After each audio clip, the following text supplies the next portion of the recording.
TV today network ਦੀਆਂ ਜਿਹੜੇ ਜਿੰਨੇ ਵੀ ਐਂਕਰ ਨੇ ਭਾਵੇਂ ਉਹ ਅੰਜਨਾ ਓਮ ਕਸ਼ਪ ਹੋਵੇ ਭਾਵੇਂ ਉਹ ਇਹਨਾਂ ਦਾ ਅੰਸਾਰੀ ਹੋਵੇ ਭਾਵੇਂ ਜਿੰਨੇ ਵੀ ਕੋਈ ਵੀ ਐਂਕਰ ਹੋਵੇ ਭਾਵੇਂ ਉਹ ਸਈਦ ਅੰਸਾਰੀ ਹੋਵੇ ਇਹਨਾਂ ਨੇ ਸਰਕਾਰ ਦੀ ਵਕਾਲਤ ਕਰਨੀ ਹੁੰਦੀ ਕਿ ਤੁਹਾਨੂੰ C2 ਫਾਰਮੂਲੇ ਤੇ MSP ਦੇਣ ਚ ਕੀ ਮੌਤ ਪੈਂਦੀ ਹੈ ਜਿਹੜੇ ਕਾਨੂੰਨ ਨੇ ਉਹ ਵਾਪਸ ਕਰਾਏ ਸਨ ਲੜ ਕੇ ਤੇ ਹੁਣ MSP ਲਵਾਂਗੇ ਅੜ ਕੇ ਕਿ ਨਰਿੰਦਰ ਮੋਦੀ ਦੇ ਭਾਸ਼ਣ ਦੇ ਵਿੱਚ ਕਿੰਨੀ ਜ਼ਿਆਦਾ ਐਰੋਗੈਂਸ ਸੀਗੀ ਉਹਦੇ ਭਾਸ਼ਣ ਦੇ ਵਿੱਚ ਹੱਦ ਤੋਂ ਜ਼ਿਆਦਾ ਜਿਹੜੀ ਹੈ ਉਹ ਅਹੰਕਾਰ ਸੀ ਹੁਣ ਜੇ ਮੀਡੀਆ ਵਾਲਿਆਂ ਦੇ ਸੂਤਰ ਹੁੰਦੇ ਨੇ ਨਾ ਤੇ ਸੂਤਰ ਜਥੇਬੰਦੀਆਂ ਦੇ ਵੀ ਨੇ ਸੂਤਰ ਕਿਸਾਨਾਂ ਦੇ ਵੀ ਨੇ ਤੂੰ ਲੱਗੇ ਰਹਿੰਦੇ ਵਾਪਸ ਕਿਉਂ ਕੀਤੇ ਫਿਰ ਅਸੀਂ ਆਪਣੇ ਆਪ ਡੰਡੇ ਦੇ ਜ਼ੋਰ ਤੇ ਵਾਪਸ ਕਰਾ ਲੈਂਦੇ कि कुछ वर्ग को हमारे तपश्चर्या में कमी रह गई ओ भरावा तू कदा तपश्चर्या कीता तू ते AC दे विच बैठा आराम नाल विदेशां दीयां सैरां करदा रहा इत्थे बीबियां नूं बाथरूम जाण वास्ते सही जगह नहीं सी मिलदी सेफ जगह नहीं सी मिलदी और फिर उस तो बाद तुहाडीआं गंदियां कॉन्स्पिरेंसीज चलियां तप ते इन्हां ने कीता ही तू किहड़ा तपश्चर्या कीता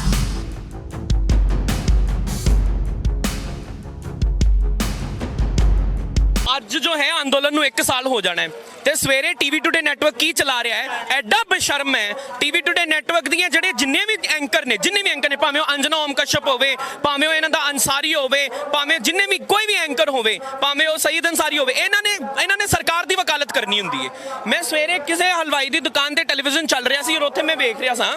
ਇਹ ਸਵਾਲ ਸਰਕਾਰ ਨੂੰ ਕਰਨੇ ਚਾਹੀਦੇ ਨੇ ਕਿ ਤੁਹਾਨੂੰ C2 ਫਾਰਮੂਲੇ ਤੇ MSP ਦੇਣ ਚ ਕੀ ਮੌਤ ਪੈਂਦੀ ਹੈ ਤੇ ਸਵਾਲ ਸਰਕਾਰ ਨੂੰ ਨਹੀਂ ਕਰ ਰਹੇ ਕਿਸਾਨਾਂ ਨੂੰ ਕਰ ਰਹੇ ਨੇ ਕਿ ਤੁਸੀਂ ਉੱਠ ਕੇ ਜਾ ਕਿਉਂ ਨਹੀਂ ਰਹੇ ਕਿਉਂ ਜਾਈਏ ਬਈ ਜਦੋਂ ਸਾਡੀਆਂ ਮੰਗਾਂ ਦੇ ਵਿੱਚ ਪਹਿਲੀ ਮੰਗ ਸੀਗੀ ਕਾਨੂੰਨ ਵਾਪਸ ਲੈਣ ਦੀ ਉਹ ਹੋ ਗਈ ਹੁਣ ਦੂਸਰੀ ਤੇ ਮਨਵਾ ਕੇ ਜਾਵਾਂਗੇ ਨਾ ਅਸੀਂ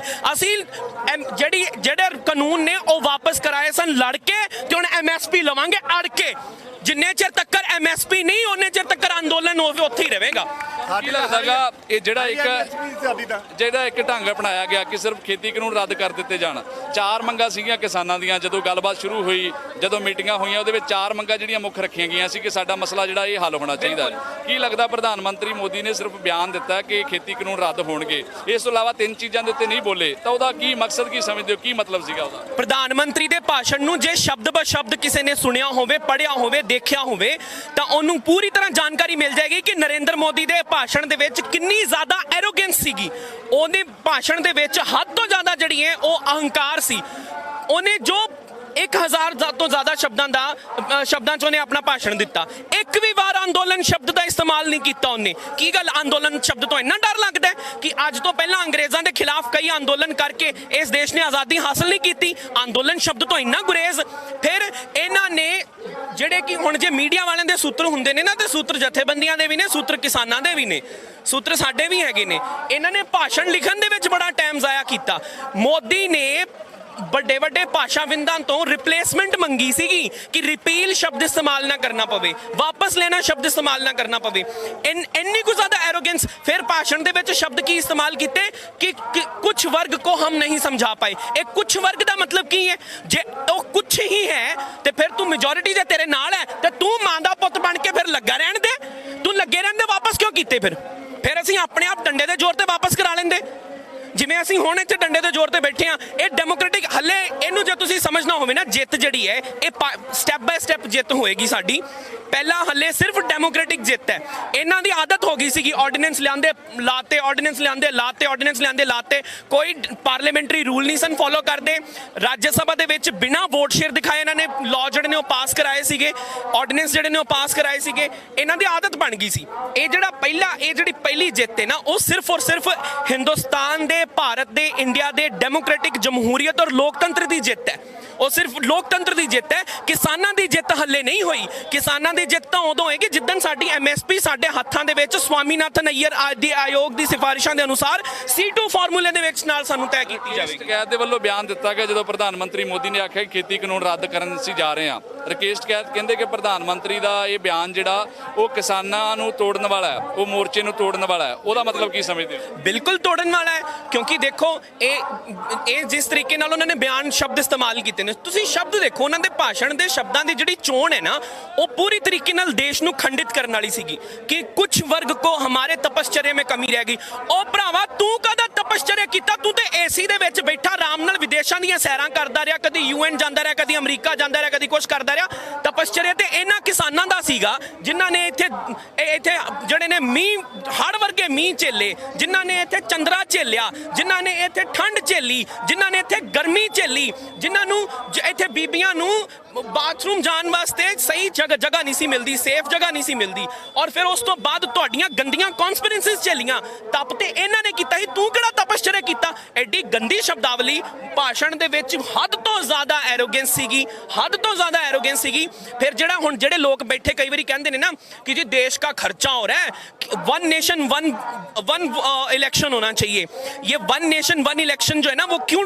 घातक है एक डेमोक्रेसी के लिए, वो अब तुम समझ सकते हो। एक सरकार को 5 साल के लिए परमानेंट लाइसेंस नहीं दे सकते हम कि देश की जनता को टांग दो सूली पे। जे आ यूपी ਦੇ ਇਲੈਕਸ਼ਨ, ਪੰਜਾਬ ਦੇ ਇਲੈਕਸ਼ਨ ਔਰ ਜਗ੍ਹਾ ਜਗ੍ਹਾ ਇਹਨਾਂ ਦਾ ਹੋ ਰਿਹਾ ਵਿਰੋਧ, ਇਹਨਾਂ ਨੂੰ ਸਿਰਫ ਵੋਟ ਦੀ ਚੋਟ ਸਮਝ ਆਉਂਦੀ ਹੈ। ਭਾਵੇਂ ਰਾਕੇਸ਼ ਟਿਕੈਤ ਜੀ ਹੋਣ, ਭਾਵੇਂ ਰਾਜੇਵਾਲ ਜੀ ਹੋਣ, ਭਾਵੇਂ ਡੱਲੇਵਾਲ ਜੀ ਹੋਣ, ਭਾਵੇਂ ਸਾਡੀ ਜਥੇਬੰਦੀ BKU ਸਿੱਧੂਪੁਰ ਹੋਵੇ, ਸਾਨੂੰ ਪਹਿਲੇ ਦਿਨ ਤੋਂ ਪਤਾ ਸੀ, ਤੇ ਪਹਿਲੇ ਕਹਿੰਦੇ ਸੀ ਇਹਨਾਂ ਨੂੰ ਵੋਟ ਦੀ ਚੋਟ ਸਮਝ ਆਉਂਦੀ ਹੈ। ਇਹਨਾਂ ਨੂੰ ਮਰਦੇ ਇਨਸਾਨ ਸਮਝ ਚ ਨਹੀਂ ਆਉਂਦੇ, ਇਹਨਾਂ ਨੂੰ ਸੜਦੀ ਹੋਈ ਪਰਾਲੀ ਤੇ ਦਿਖ ਜਾਂਦੀ ਪੰਜਾਬ ਤੋਂ, ਪਰ ਇਹਨਾਂ ਨੂੰ ਸੜਦੀਆਂ ਹੋਈਆਂ ਸਾਡੀਆਂ ਲਾਸ਼ਾਂ ਨਹੀਂ ਦਿਸਦੀਆਂ ਹੈਗੀਆਂ। ਜਦੋਂ ਇੱਥੋਂ ਅਸੀਂ ਇੱਕ ਇੱਕ ਲਾਸ਼ ਚੁੱਕ ਕੇ ਲੈ ਕੇ ਜਾਂਦੇ ਸਾਂ, ਉੱਥੇ ਜਾ ਕੇ ਸੰਸਕਾਰ ਕਰਦੇ ਸਾਂ, ਉਹ ਮੜੀ ਚੋਟਦੀ ਹੋਈ ਅੱਗ ਨਹੀਂ ਸੀ ਇਹਨਾਂ ਨੂੰ ਦਿਖਦੀ, ਇਹਨਾਂ ਨੂੰ ਸਾਡੀ ਸਾੜੀ ਹੋਈ ਪਰਾਲੀ ਜ਼ਰੂਰ ਦਿਸ ਜਾਂਦੀ ਸੀ, NGT ਨੂੰ ਵੀ ਦਿਸ ਜਾਂਦੀ ਸੀ। ਮਾਨਯੋਗ ਸੁਪਰੀਮ ਕੋਰਟ ਨੇ ਵੀ ਇਹਨਾਂ ਨੂੰ ਚਪੇੜਾ ਮਾਰੀਆਂ ਨੇ ਸ਼ਬਦਾਂ ਦੇ ਵਿੱਚ, ਔਰ ਬਹੁਤ ਨਿਆਂਪੂਰਨ ਗੱਲ ਕੀਤੀ ਸੀ ਮਾਨਯੋਗ ਸੁਪਰੀਮ ਕੋਰਟ ਨੇ ਕਿ ਜਿਹੜੀ ਪਰਾਲੀ ਦੇ ਪਿੱਛੇ ਤੁਸੀਂ ਪਏ ਰਹਿੰਦੇ ਹੋ, ਉਹਦਾ ਕਿੰਨਾ ਕੁ ਪੋਲਿਊਸ਼ਨ ਹੁੰਦਾ। ਤੁਹਾਡੀਆਂ ਗੱਡੀਆਂ ਔਰ ਬਾਕੀ ਫੈਕਟਰੀਜ਼ ਜਿਹੜੀਆਂ ਨੇ, ਹੋਰ ਕਈ ਪੋਲਿਊਸ਼ਨ ਦੇ ਐਲੀਮੈਂਟ ਨੇ, ਉਹ ਤੇ ਤੁਹਾਡੇ ਤੋਂ ਕੰਟਰੋਲ ਨਹੀਂ ਕੀਤੇ ਜਾਂਦੇ। ਇਹਨਾਂ ਦੇ ਭਾਸ਼ਣ ਦੇ ਵਿੱਚ ਇੱਕ ਇੱਕ ਲਫ਼ਜ਼ ਜਿਹੜਾ ਸੀਗਾ ਉਹ ਤੋੜਨ ਵਾਲਾ ਸੀ। ਇਹਨਾਂ ਨੇ ਕਿਹਾ, ਇੱਕ ਪਹਿਲਾਂ ਇਹਨਾਂ ਨੇ ਜਿਹੜੇ ਬਹੁਤ ਹੀ ਜ਼ਿਆਦਾ ਗਲਤ ਸ਼ਬਦ ਇਸਤੇਮਾਲ ਕੀਤੇ। ਇਹਨਾਂ ਨੇ ਕਿਹਾ ਕਿ ਕੁਝ ਵਰਗ को हम नहीं समझा पाए। ਕਿਹੜਾ ਕੁਝ ਵਰਗ ਬਈ? ਇਹਦਾ ਮਤਲਬ ਤੁਸੀਂ ਕੀ ਜਾਂ ਤਾਂ ਸਿੱਖਾਂ ਨੂੰ ਟਾਰਗੇਟ ਕਰ ਰਹੇ ਹੋ, ਜਾਂ ਸਾਡੇ ਯੂਪੀ ਵਾਲੇ ਭਰਾਵਾਂ ਨੂੰ ਟਾਰਗੇਟ ਕਰ ਰਹੇ ਹੋ, ਜਾਂ ਜਾਟਾਂ ਨੂੰ ਟਾਰਗੇਟ ਕਰ ਰਹੇ ਹੋ। ਇਹ ਕੁਝ ਵਰਗ ਦਾ ਮਤਲਬ ਕੀ ਹੋਇਆ? ਇਹ ਕੁਝ ਵਰਗ ਨੂੰ ਡਿਫਾਈਨ ਕਰਨ ਨਾ ਪ੍ਰਧਾਨ ਮੰਤਰੀ ਸਾਹਿਬ ਕੀ ਕਹਿਣਾ ਚਾਹੁੰਦੇ ਨੇ। ਦੂਜੀ ਇਹਨਾਂ ਦੀ ਗਲਤ ਸ਼ਬਦਾਵਲੀ ਸੀ ਕਿ ਕੀ ਹੈ ਜੀ, हमारे तपस्चर्या में कमी रह गई होगी। ਕਿਹੜਾ ਤੁਹਾਡਾ ਤਪਸਚर्या? ਤੁਸੀਂ ਖੇਤੀ ਕਾਨੂੰਨ ਸਮਝਾਉਣ ਦੇ ਨਾਮ ਤੇ ਲੱਖਾਂ ਕਰੋੜਾਂ ਰੁਪਏ ਦਾ ਜਿਹੜੀ ਐਡਵਰਟਾਈਜ਼ਮੈਂਟ ਹੈ ਉਹ ਚੈਨਲਾਂ ਨੂੰ ਖਵਾਈ। ਜਿਹੜੇ ਗੋਦੀ ਮੀਡੀਆ ਚੈਨਲ ਨਾਲ ਹੁਣੇ ਆ TV ਟੂਡੇ ਨੈਟਵਰਕ ਇੱਥੇ ਆਇਆ ਸੀਗਾ, ਸਵੇਰੇ ਇਹਨਾਂ ਵਕਾਲਤ ਕਰਦੀ ਪਈ ਸੀ ਅੰਜਨਾ ਓਮ ਕਸ਼ਯਪ ਬੈਠੀ ਹੋਈ, ਸ਼ਵੇਤਾ ਸਿੰਘ ਬੈਠੀ ਹੋਈ। ਜਿਹੜੀ ਸ਼ਵੇਤਾ ਸਿੰਘ ਉਹ ਤਾਂ ਬਿਲਕੁਲ ਹੀ ਦੰਡਵਤ ਹੋ ਜਾਂਦੀ ਹੈ। ਇਹ ਕਿਹੋ ਜਿਹੇ ਫਜ਼ੂਲ ਪੱਤਰਕਾਰ ਨੇ, ਬਹੁਤ ਹੀ ਫਜ਼ੂਲ ਪੱਤਰਕਾਰ ਨੇ। ਮੈਂ ਤਾਂ ਕਹਿੰਦਾ ਕਿ ਇਹਨਾਂ ਲੋਕਾਂ ਦੇ ਉੱਤੇ ਐਕਸ਼ਨ ਲੈਣਾ ਚਾਹੀਦਾ ਹੈ, ਇਸ ਦੇਸ਼ ਦੀ ਇਨਫੋਰਮੇਸ਼ਨ ਐਂਡ ਬ੍ਰੌਡਕਾਸਟ ਮਿਨਿਸਟਰੀ ਨੂੰ ਵੀ, ਔਰ ਇਸ ਦੇਸ਼ ਦੇ ਵਿੱਚ ਜੋ ਹੈ ਜਿਹੜੀਆਂ ਸੰਸਥਾਵਾਂ ਹੈਗੀਆਂ ਨੇ, ਮਾਨਯੋਗ ਸੁਪਰੀਮ ਕੋਰਟ ਨੂੰ ਸੰਗਿਆਨ ਲੈਣਾ ਚਾਹੀਦਾ ਹੈ ਕਿ ਜਦੋਂ ਇਹ ਜਿੰਨੇ ਵੀ ਨੇ, ਜਿੰਨੇ ਵੀ ਇੱਥੇ ਪੱਗ ਬੰਨ ਕੇ ਆਏ ਮੇਰੇ ਵੀਰ ਦਿਖਦੇ ਨੇ, ਉਹਨਾਂ ਨੂੰ ਇਹ ਖਾਲਿਸਤਾਨੀ ਆਖ ਦਿੰਦੇ ਸਨ। ਸਾਡੇ ਵਰਗਾ ਕੋਈ ਹਿੰਦੂ ਭਰਾ ਆਪਣਾ ਹੱਕ ਮੰਗ ਲੇ, ਅਸੀਂ ਇਹਨਾਂ ਵਾਸਤੇ ਜੋ ਹੈ ਵਾਮਪੰਥੀ ਜਾਂ ਕਾਮਰੇਡ ਜਾਂ ਫਲਾਣਾ ਜਾਂ ਧਮਾਕਾ ਹੋ ਜਾਂਦੇ ਆ। ਹਰ ਗੱਲ ਦੇ ਇਹਨਾਂ ਨੇ ਉਲਟ ਜਵਾਬ ਦੇਣਾ। ਬਈ ਇੱਕ ਤਾਂ ਦੇਸ਼ ਭਗਤੀ ਦਾ ਸਰਟੀਫਿਕੇਟ RSS ਲੈ ਕੇ ਜੰਮੀ ਹੈ, ਹੋਰ ਤਾਂ ਸਾਰੇ ਇੱਥੇ ਚੋਰ ਨੇ। ਇਹ ਫਿਰ ਇਹਨਾਂ ਖਾਲਿਸਤਾਨੀਆਂ ਦੀ ਕਿਉਂ ਮੰਨੀ?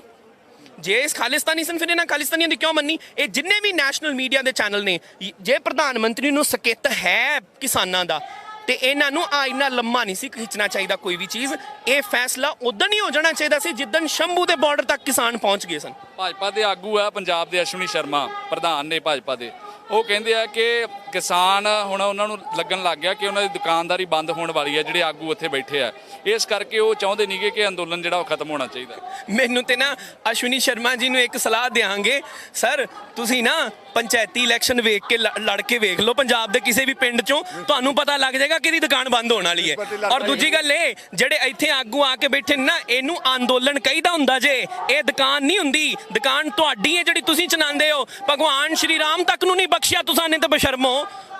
ਇਹ ਸ਼ਰਮਾ ਸਾਹਿਬ ਨੂੰ ਮੈਂ ਕਹਾਂਗਾ ਥੋੜੀ ਸ਼ਰਮ ਕਰੋ। ਦੁਕਾਨ ਫੋਟੋ ਖਿਚਾਉਣ ਨੂੰ ਤੁਹਾਡੀ ਦੁਕਾਨ ਕਿਹਦੀ ਬੰਦ ਹੋਣ ਵਾਲੀ ਹੈ, ਇਹ ਤੁਹਾਨੂੰ ਪਤਾ ਲੱਗ ਜਾਣਾ ਚਾਹੀਦਾ। ਹੁਣ ਆਲੇ ਦੁਆਲੇ ਦੇ ਪਿੰਡਾਂ ਦੇ ਵਿੱਚ ਅਸੀਂ ਜੇ ਕੋਈ ਕਬੱਡੀ ਕੱਪ ਵੀ ਕਿਤੇ ਰੱਖ ਲੈਂਦੇ ਨਾ ਮੁੰਡੇ ਖੁੰਡੇ, ਤਾਂ ਉਹ ਵੀ ਹੁਣ ਕਿਸੇ MLA ਸਰਪੰਚ ਨੂੰ ਨਹੀਂ ਸੱਦਦੇ। ਉਹ ਵੀ ਕਹਿੰਦੇ ਨੇ ਸਾਡਾ ਕੋਈ ਕਿਸਾਨ ਆਗੂ ਆਵੇ ਜਿਹਨੇ ਸਾਨੂੰ ਸੋਝੀ ਦਿੱਤੀ ਕਿ ਆਹ ਸਾਡੇ ਨਾਲ ਕੀ ਕਰਨ ਲੱਗੇ ਨੇ। ਬੇਸ਼ੱਕ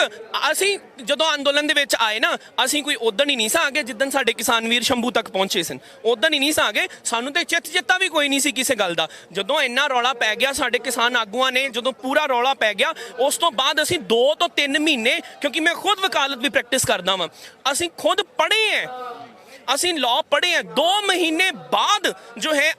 ਅਸੀਂ ਆਪ ਅੰਦੋਲਨ ਦੇ ਵਿੱਚ ਸ਼ਮੂਲੀਅਤ ਕੀਤੀ ਸੀ। ਅਸੀਂ ਕੋਈ ਸ਼ਰਮਾ ਸਾਹਿਬ ਅਸੀਂ ਅੰਨੇ ਬੌਲੇ ਨਹੀਂ ਹੈਗੇ ਤੁਹਾਡੇ ਜਿਹੜੇ ਭਗਤ ਨੇ ਉਹਨਾਂ ਵਾਂਗਰਾਂ ਕਿ ਆਖ ਦਿੱਤਾ ਜੀ ਗੋਬਰ ਮੱਲੋ, ਇਹਨਾਂ ਦੇ ਪ੍ਰਵਕਤਾ ਨੈਸ਼ਨਲ ਟੈਲੀਵਿਜ਼ਨ ਤੇ ਬੋਲ ਦਿੰਦੇ ਨੇ ਗੋਬਲ ਮੱਲੋ, ਰੇਡੀਏਸ਼ਨ ਜੋ ਹੈ ਉਹ ਅਸਰ ਨਹੀਂ ਕਰੇਗਾ। ਇਹੋ ਜਿਹੇ ਫਜ਼ੂਲ ਅੰਨੇ ਭਗਤ ਨਹੀਂ ਅਸੀਂ ਹੈਗੇ। ਸਾਡੀ ਇੰਨੀ ਕੁ ਬੁੱਧੀ ਸਾਨੂੰ ਸੁਮੱਤ ਦਿੱਤੀ ਹੈ ਪਰਮਾਤਮਾ ਨੇ, ਭਗਵਾਨ ਰਾਮ ਨੇ ਸਾਨੂੰ, ਸ਼੍ਰੀ ਰਾਮ ਚੰਦਰ ਜੀ ਨੇ ਇੰਨੀ ਕੁ ਮੱਤ ਦਿੱਤੀ ਹੋਈ ਹੈ, ਸਾਨੂੰ ਅਕਲ ਹੈਗੀ ਹੈ, ਸਾਨੂੰ ਪਤਾ ਲੱਗਦਾ ਹੈ ਤੁਸੀਂ ਕਿੱਥੇ ਜੋ ਹੈ ਰਾਮ ਦੇ ਨਾਮ ਤੇ ਦੁਨੀਆ ਭਰ ਦੇ ਗੰਦੇ ਘਟੀਆ ਕੰਮ ਤੁਸੀਂ ਕਰਦੇ ਹੋ। ਤੁਸੀਂ ਭਗਵਾਨ ਰਾਮ ਤੱਕ ਨੂੰ ਨਹੀਂ ਬਖਸ਼ਦੇ